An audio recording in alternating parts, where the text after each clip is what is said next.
Amen. Purihin po Panginoon. Maraming salamat po sa araw na ito na kung saan ay mapagbagi po muli ang kanyang salita. Amen. And gusto ko lamang po ibahagi sa inyo no, yung salitang ito na kung saan ay nagpapahiwatig no, ng pagpapalapit na pagpaparito po ng ating Panginoong Hesus no, sa kanyang muling pagbabalik. Amen.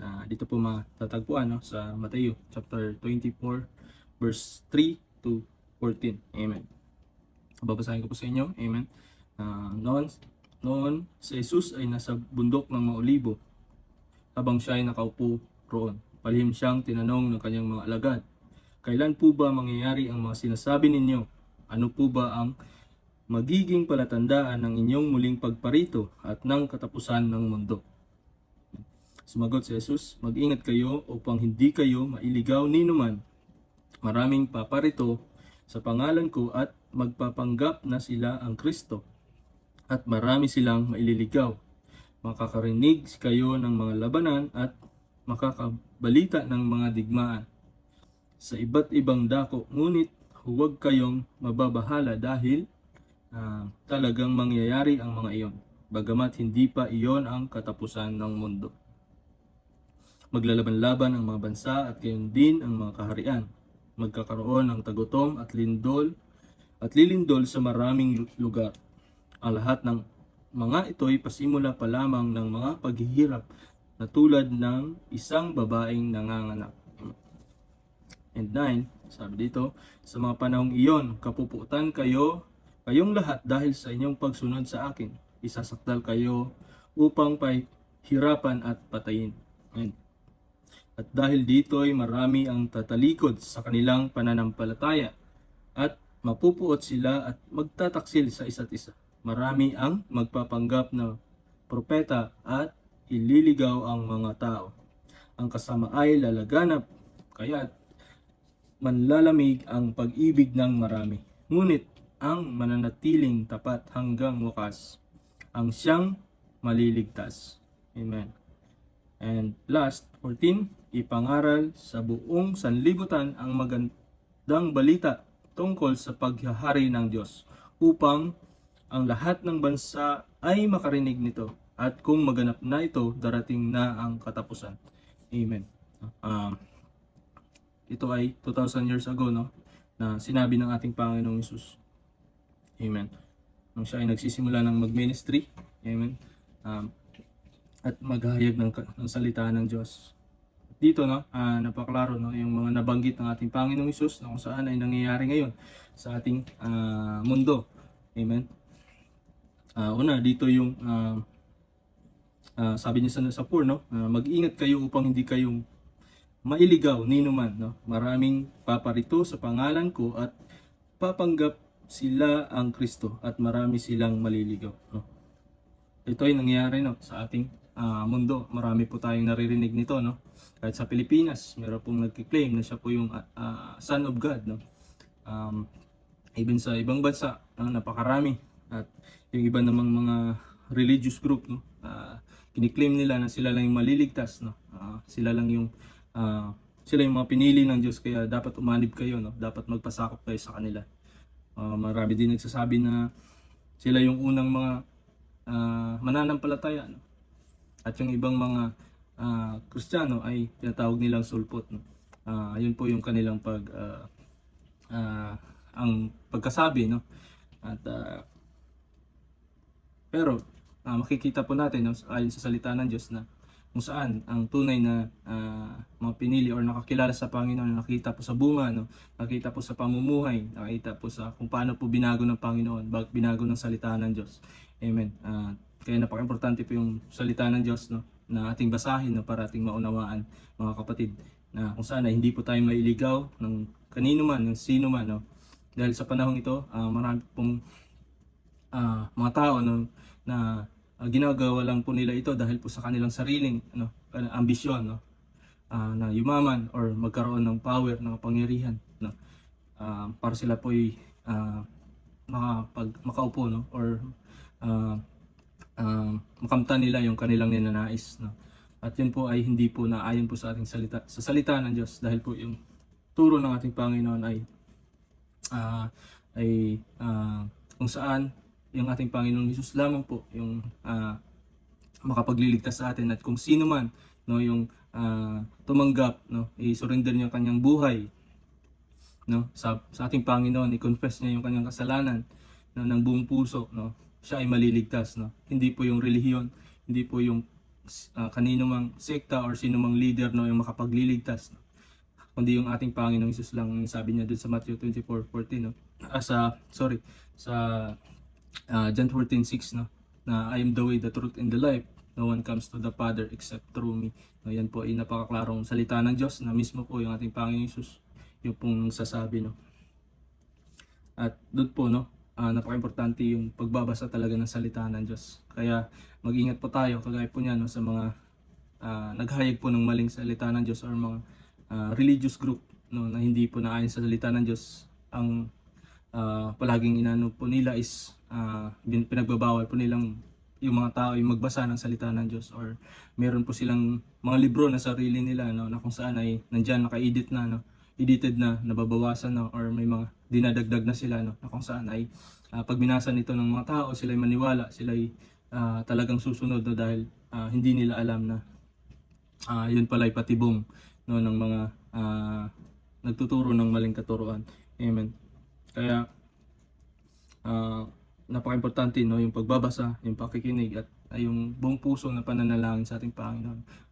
At yung pangalawa, no, makarinig kayo ng mga labanan at makakabalita ng mga digmaan sa iba't ibang dako. Yun, sabi doon, no, na makakarinig kayo ng mga labanan, no. At ngayon ay nangyayari, no, sa ating sa iba't ibang dako ng mundo, na meron po lalabanan. Halimbawa na lang po ng Ukraine at saka ng Russia, no, kung saan napakatagal na, no, na hanggang ngayon ay hindi pa rin natapos, no. Even yung Israel at saka Palestine, no, andyan pa rin na patuloy na naglalaban-laban, at mga rumors of wars, no, kaya dyan sa halimbawa ng Taiwan at saka China, Pilipinas at saka China, no, marami pang iba, no, na kung saan nagigirian dahil po sa teritoryo. Amen. Yan po ay mga halimbawa na ipinapahayag po ng ating Diyos, no, mga halimbawa na kung saan ang ating Panginoon ay malapit nang dumating. At sabi din po dito, no, sabi niya, ngunit huwag kayong mababahala dahil talagang mangyayari ang mga iyon, no. Yan, bagamat hindi pa iyon ang katapusan ng mundo. Amen, no. Baga, hindi pa daw yung katapusan ng mundo. Ang ibig sabihin doon na may mas matindi pang mangyayari sa mundong ito, no, maliban doon. At sabi din sa 7, maglalaban-laban ang mga bansa at gayon din ang mga kaharian. Amen. Yun po yung mga nangyayari ngayon. At saka yung iba naghahanda na, no, na kung saan ay makipaglaban sa ibang bansa, no, dahil po sa economy, sa pagpapalawak ng kanilang territory, no. Ganun po yung mangyayari, no, dahil po yung bawat bansa ay nakakaranas na ngayon ng pagbagsak po ng ekonomiya, dahil po nagmamahala na yung mga bilihin, no, yung mga lahat po ng mga material, lahat ng mga pangangailangan ng tao. At dito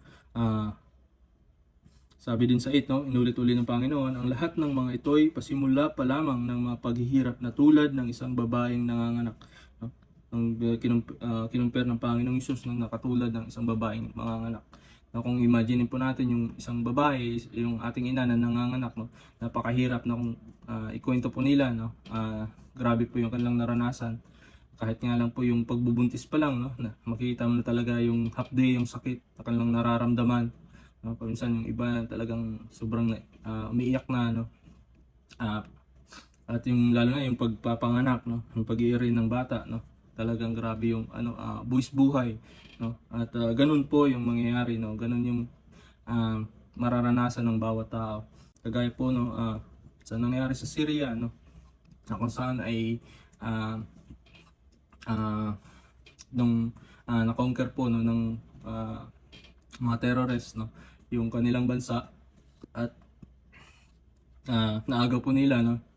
At yun po yung nangyari is yung wala po silang awa na pumapatay po ng mga Kristiyano, ng mga tao, ng mga civilian.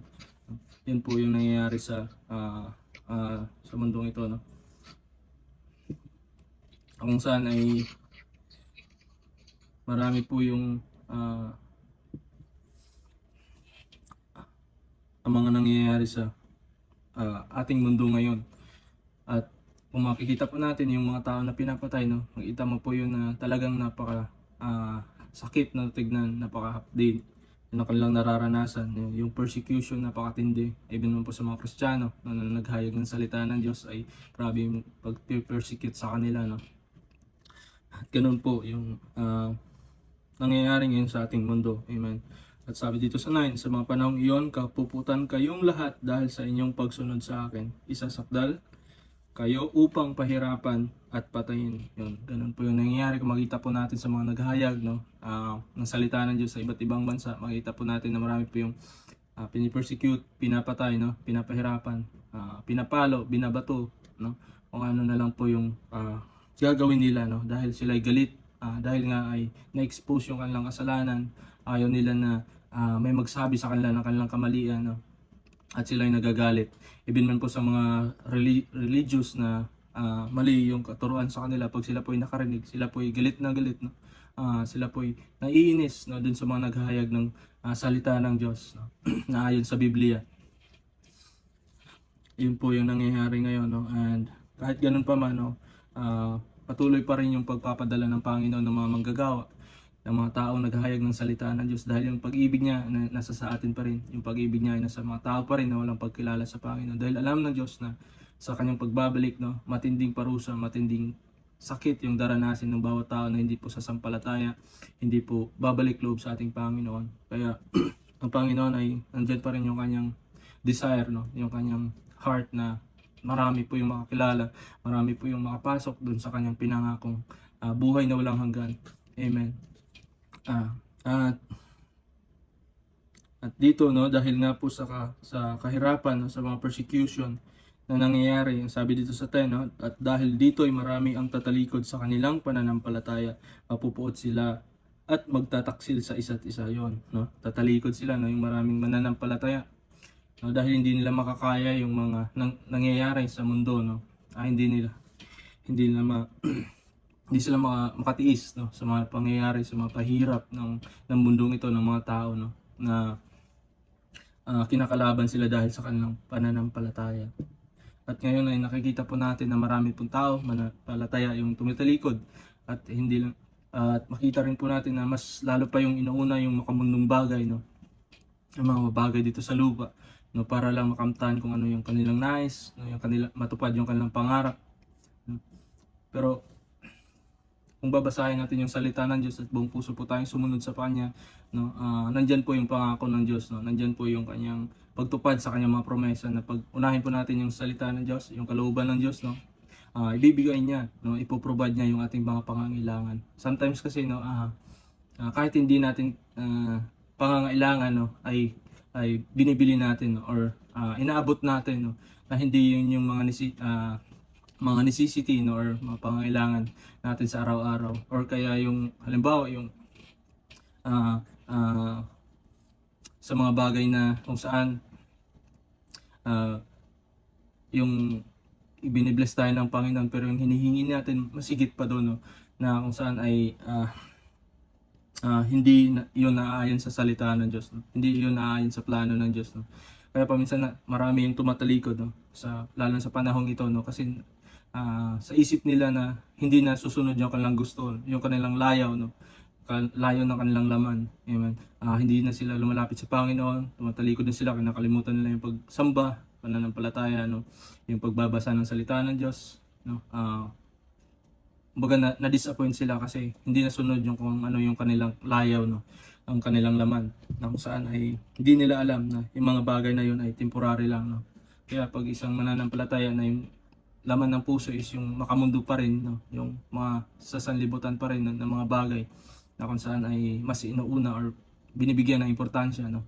Darating yung araw talaga na walang may magtatagal sa kanila, sila po itatalikod, sila po hindi mananatili sa Diyos, dahil nga maranasan nila na parang hindi sila masaya, no, hindi sila satisfied sa mga natatanggap nila, no, dahil nga ay yung tunay na may pananampalataya sa Diyos ay nagtitiis, no, nagpapakahirap, no, lalo na para po sa kalooban ng Diyos, no, sa kanyang gawain, no, na kung saan ay mapulpil po yung gawain ng ating Panginoon.